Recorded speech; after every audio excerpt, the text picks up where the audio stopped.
It's a pleasure for me to be the chairperson for this session. It's one of my favorite subjects, is distance education in Brazil and some other South American experience.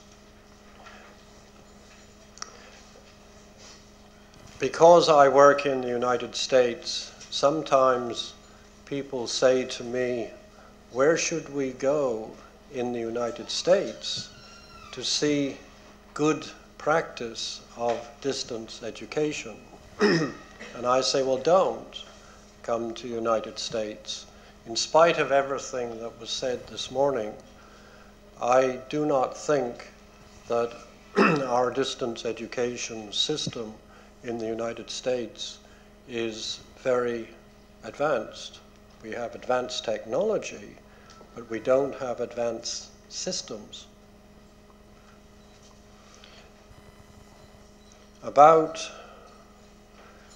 12 years ago, I had the opportunity for the first time to go to Brazil. I found an ability among Brazilian people that I met in the Ministry of Education and the universities. I found an ability to conceptualize systematically in a better way than I find in the US.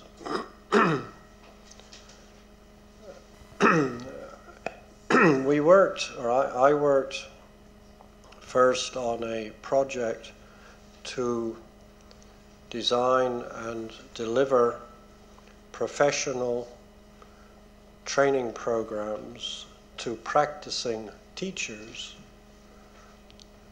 firstly in the state of Minas Gerais. Who is from Brazil? Okay, just the people that I know, but I didn't know if you were perhaps from Brazil.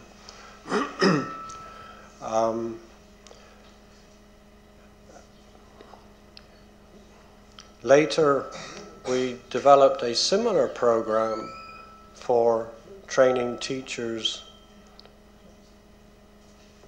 nationally. People who had no previous training, which happens in many countries, particularly in Africa, but in this case in Brazil, people who were teaching but had not been trained to teach. And the Ministry of Education and Wilza Ramos was one of the people in charge of the project, applied excellent systems design to the development of a training program that used a combination of technologies to provide training to 32,000 people, each distributed across all the north, northeast, northwest of Brazil. And in my textbook, I have mentioned this project, and when I speak in many countries, I always speak very enthusiastically about the Brazilian competence and understanding about real distance education, not just internet. That's okay, internet's important. I teach online too. But just teaching online isn't real sophisticated, not sophisticated distance education. So that's my personal interest, and I go back many times, and I'm a great admirer of the Brazilian distance education skills and knowledge.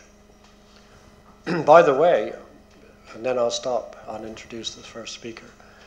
When I was working at the World Bank a few years ago, thank you.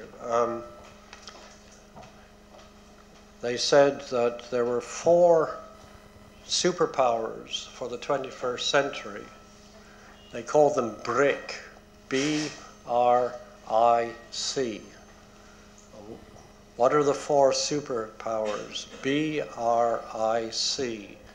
C was China, R was Russia, I was India, and B, Brazil.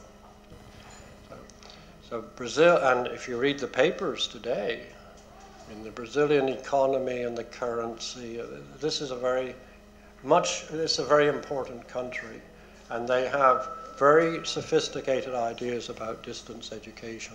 So it's a pleasure for me to introduce 4 speakers on 4 different aspects of distance education in Brazil. As well as, I said 4 are the friends that came with me, but I think we have 5 together, don't we? From Brazil, and also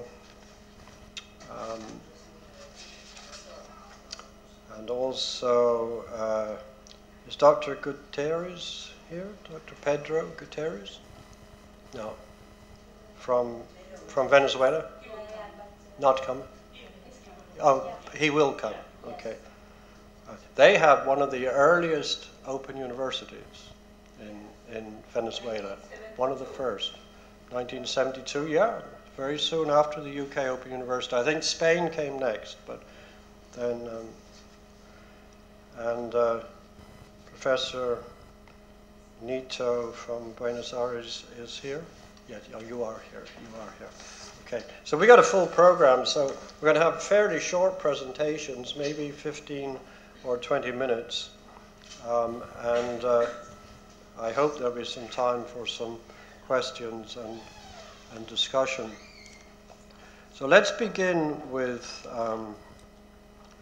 Wilsa Maria Ramos, who is from the University of Brasilia.